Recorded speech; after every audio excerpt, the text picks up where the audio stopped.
where you truly see service shine is when things go wrong. Yeah. And it's Very the good way point. that you recover from either a service failure or anything that the customer, needs because he's clearly in disarray, or anything that goes beyond, the normal call of duty, so to speak.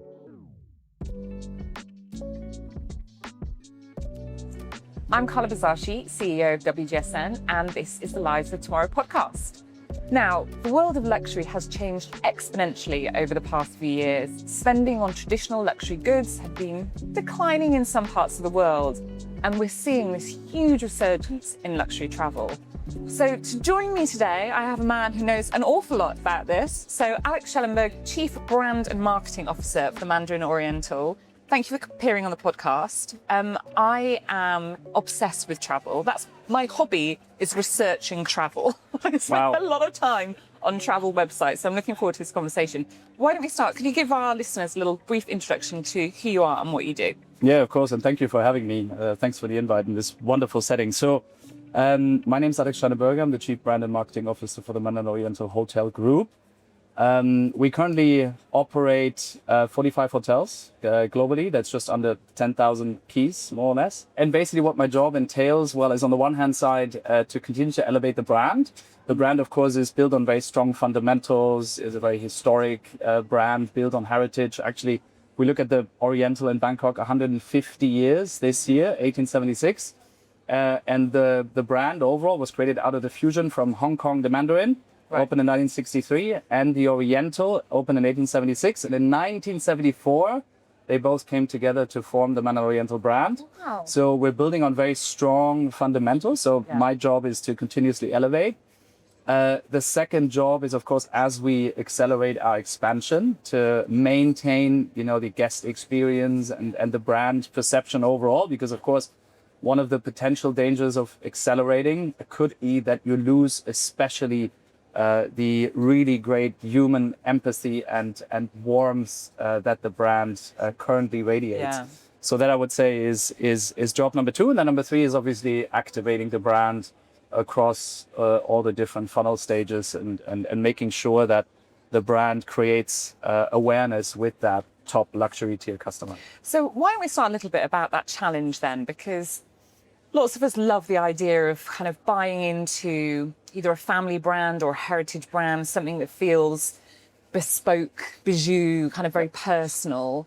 But if you're running a brand that's successful, there's always that pressure to expand. So how are you keeping that sort of service level obviously comes into it, but that feel of something that feels very special and yet being able to open, hundreds more properties? Yeah, great question. So first of all, I think we have decided that our sweet spot is somewhere between 80 to 100 hotels globally. We don't necessarily want more because we feel that's covering the key destinations, in terms of cities, as well as resorts that are sought after. Yeah. So to speak, we started our transformation at 36 hotels. I joined at 38 and now we're at 45. And as I said, we have 30 plus the pipe. So, I think in about 6 to 7, 8 years time, we'll probably be, where we want to be. Where you want to be, okay. We also have a target room count of around 150 to 200 rooms max. Okay. Because we also feel that's, the level where we can still provide a personalized service, because that's what you want ultimately. Yeah. We ask, of course, people, because of the experience that they're getting, quite a relatively high price point. Yeah. So we want them all to come back and cherish that memory and have that exceptional experience while they stay with us. Yeah. So we believe that, those two elements will probably help. Okay. So let's talk a little bit about the kind of wider industry that you're within and the fact that luxury travel is on this amazing trajectory at the moment, while many other industry sectors are suffering. What do you think's behind that? Yeah, it's an excellent question, and probably also why I guess they're merging here at Shoptalk Luxe a little bit hospitality and retail, because in some sense I believe it is about to converge, or it's about to merge, and we see that, of course, from many of the retailers at this point in time trying their way into hospitality experiences, be it restaurants, be it cafes. Some are opening hotels, etc., etc. So I think it's an interesting one, even though that's not their core business. But of course, I understand, the fundamentals behind, because at this point in time, what they struggle with is, even if you go into the store, if you think about, the luxury, fashion retailers, they might have a relationship with you for about half an hour, maybe an hour if you're very lucky. Yeah. Whereas in our business, where people stay on average about 3 to 4 days, Yeah. you have hundreds of touch points and of course a much higher ground in order to actually connect with them. Yeah. So I understand the fundamentals. So what's behind this shift? I mean, number one, I think once you've bought the 10th handbag, maybe the 11th doesn't quite fulfill you as much anymore. Yeah. So, and especially after COVID, where, especially all the e-commerce platforms surged, actually even luxury fashion was doing really well because, people wanted to treat themselves. And what we've seen after COVID happening, which is still continuing, is actually people maybe value the emotional connection and the memories that are probably a little bit more meaningful and a little bit longer lasting. Yeah. A little bit more. So I think that's probably number one that's behind it. And they want to make up for lost time. Yeah. They want to make up for lost time, of depending on where you were in the world. This might have been 1, 2, or even 3 years, no travel, maybe not seeing family if you were, far away and living abroad. So we do see that people are now turning to hospitality, and especially that upper echelon of hospitality to create lasting memory. Yeah. I think it's interesting because there's the making up for lost time. There was also that reminder that life is short. People want to maximize the time that they've got. And I think that is certainly when I think about, even how I live my life, the challenges that you want to experience and the time you want to with family. And it's not, I also don't think anymore it's just for the kind of bragging rights. There was that sort of period when it felt people were doing things so that they could take the photograph and tell everyone You had to be on Instagram, otherwise the proof had to be there, otherwise it didn't count almost. Yeah. So how are you then capitalizing on that need for memories? Does that now come into your strategy when you think about people coming to one of your hotels or resorts? Yeah, what we do see, and it's really connected to it, is multi-generational travel. You mentioned it, right? So you lost maybe a little bit of time with your parents that you couldn't see. So now what we see is sometimes 2, 3 generations traveling together. And that, of course, has implications for the way we design spaces and experiences, because people want connected rooms, people want to be together. People might want actually larger rooms, more bedrooms, especially when they go to resorts. So that has implications for the way that we design it, that we allocate space within the hotels. That's certainly a very important one. Number 2 is, what are the experiences that people actually want when they come to us, right? I mean, one of the great examples is actually yesterday. A hotel can do this as well, not in this case, but we're in Abu Dhabi, of course, right now, and they took a small group out to the desert, and which is about only 1 or 1.5 hours from here, and did a very bespoke dinner in the middle of the desert. Wow. Under the stars, with, a lot of traditional dances, and you really felt fully immersed into the culture. Yeah. And that's certainly one of the trends we see, is people want to authentically connect with the destination. Yeah. They want to go, and that's perfectly fine. I mean, we don't want to keep, people 24 hours in a hotel, right? I mean, we lock them in. And so for us, the need is, how do we create these special experiences and occasions that might most likely happen outside of the hotel, but are somewhat connected to Mandarin Oriental as a brand, because we can be the enabler to connect to the essence of the destination. I think that's really important. You do see, there's a place in the world I love going, and lots of the big hotels have bought the little beach bars, and it feels to just try and keep people in the same place. Exactly. And I think everybody is suffering as a consequence, which is really sad. Absolutely. And that point, that word you're using, enable it, I think it's really key there, because the positive experience that someone's getting, some of that association with you. Now, I'm sure in the desert experience, the money was going, into the pockets here, but you might be losing money, but overall you're gaining that relationship, which 100%. Means they're going to come back time and time again. 100%. And that's how you build loyalty, or how we say, turning guests into fans. That's ultimately what our mission is. Okay, I've got a few quick fire questions for you, more about you than your job. What did you say you wanted to be when you were growing up? Footballer. But I had more passion than talent. So.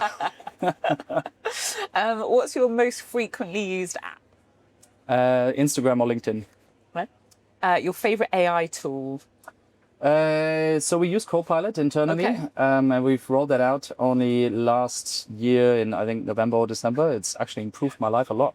So There I you use go. it. I use it on a daily basis. Yeah. Fantastic. What's the song you currently have on repeat? God, not a song, but I listen a lot to Amine at this point in time, and a lot of '90s hip hop and R&B.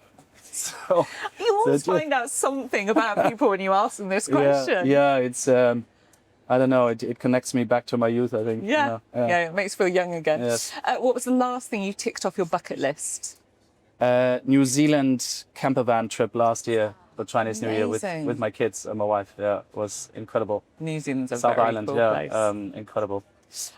So let's think a little bit more about kind of partnerships, because collaboration has come up as a kind of real buzzword in this particular kind of part of the series of the podcast. Lots of people are talking about it. It's not new, right? You know, No. brands have been doing collaborations for decades now. How do you think about partnerships, collaborations, building communities, whichever word that you kind of put the stamp on it, and how important is it? One of the great examples, I think, is we did our first visual identity refresh in 40 years last year in April. Yeah. And what we try to do is we try to connect, first of all, back to our what we call our dual Asian roots, because it's on the one hand side Hong Kong, on the other hand side Bangkok. And of course, we wanted to be respectful to both cultures. We found one common heritage root, which was Celadon. Celadon used in ceramics, both in Thailand and in ancient China, dating back thousands of years. And actually, if you look at the exterior facade of the Mandarin Oriental Bangkok, it's all in Celadon green.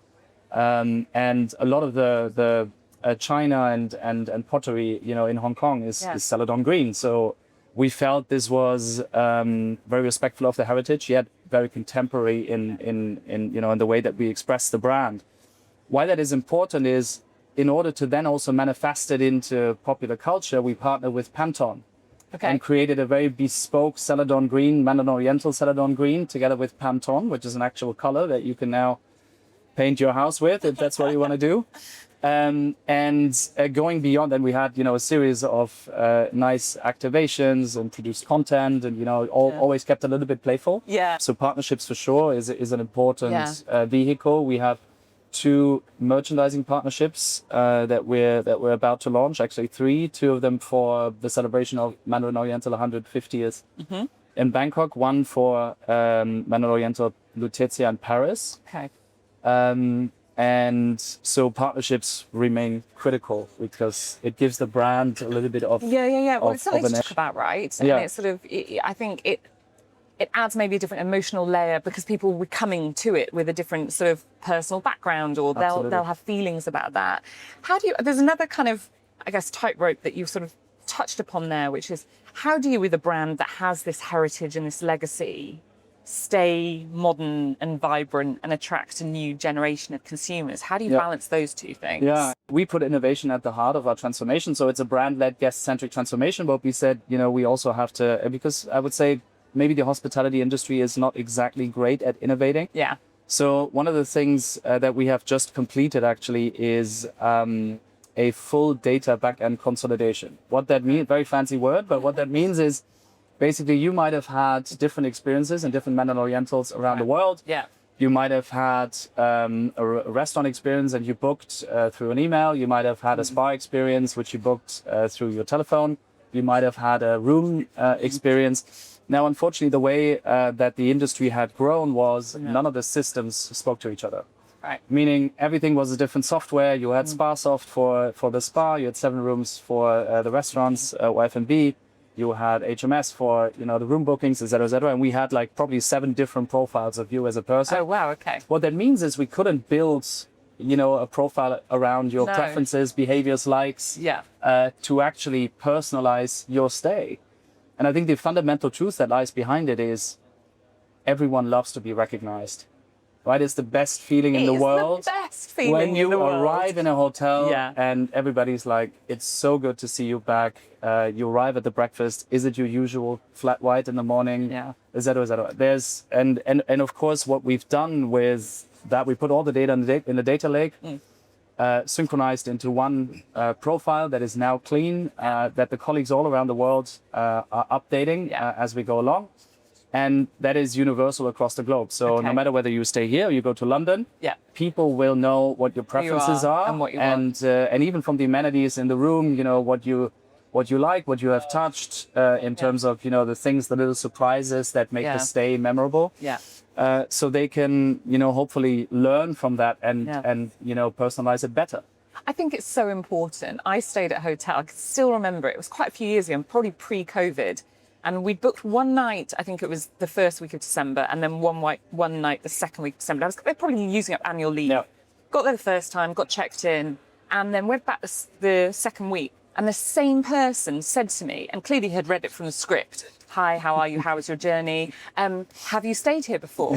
And I looked at her and I was like, "Yes, 7 nights ago, and you checked me in." And I was so incensed. I remember my husband at the time was like, "But she sees millions of people." I'm like, "But she must have a CRM system that says, wow, these two were here last week." Or it should have at least popped up. But yeah, see, that's not a great experience. That's a really bad experience. And I've never stayed there again. See, there you go. Never stayed there and again. It builds immediately, you know, a connection, because ultimately then you're like, well, they clearly don't care about me. They don't care about me. Right? I'm just a number in a room. Now that we have all of this data, we have a guest recognition program, which is called Fans Remo, and it has different tiers, of course, but it's not your typical collect points loyalty program. It's a recognition program based on, yes, of course, you know, how long you stay, the money you spend across not only rooms, but F&B, et cetera. Because, of course, a lot of the, you know, restaurants are serving the local community. You know, a lot of the spas are serving the local community. But what that does is it has different tiers of what we call moments of surprise and moments of delight. So, as you said, you might, you know, come to your room and then, you know, we bring you a glass of champagne. We bring you, you know, a little bit of caviar, you know, even though you didn't ask for it. And it's those little touches that I think make you want to come back. And of course you get, I mean, it's not about the money. I think luxury, what we don't talk about so much, is also a lot about generosity.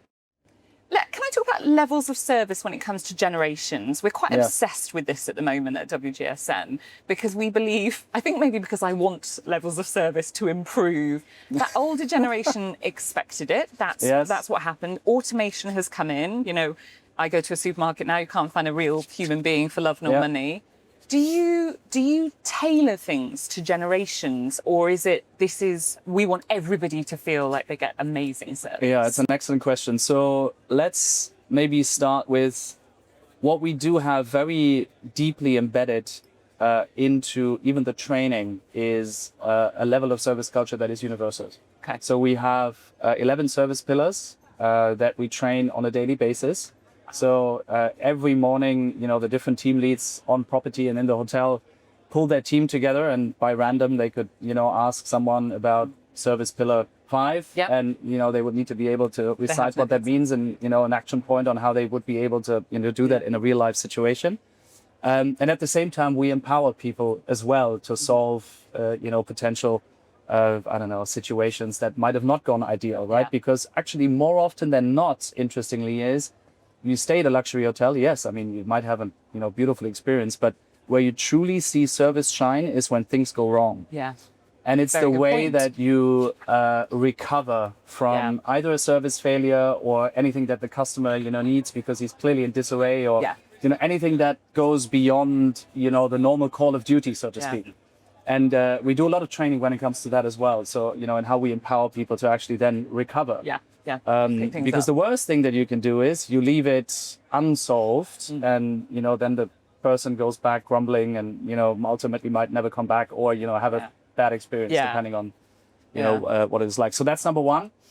Number two, do we see differences across the generations? I mean, first of all, I always have a little bit of it's one of my soft spots where I'm like, I don't really love segmenting by demographics. To me, it's more about the behaviors, likes, and preferences of that person, so we can personalize the stay. Got you. And that can be, you know, someone who's in their 20s or someone that's in their 60s, and they might have exactly the same, you know, behaviors and preferences. So we try to do that more. But of course, do we see differences in terms of, you know, the way they travel and, you know, what they do while they stay with us on property?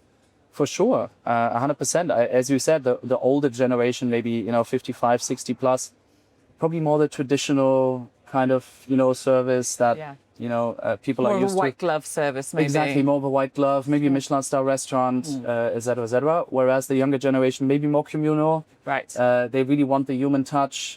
They love connecting with people because, more often than not, maybe they were robbed of that in very formative years, between the ages of 15 to 20. Yeah. So there is for sure a need to sometimes alter, the way that you approach people throughout different generations. But I think for us, more often than not, it's really about the consistency of service. They know they're going to get that. And usually if you approach people with that warmth, with, the right level of formality, but, also from the heart, usually that people makes them tend to respond. Yeah, they respond.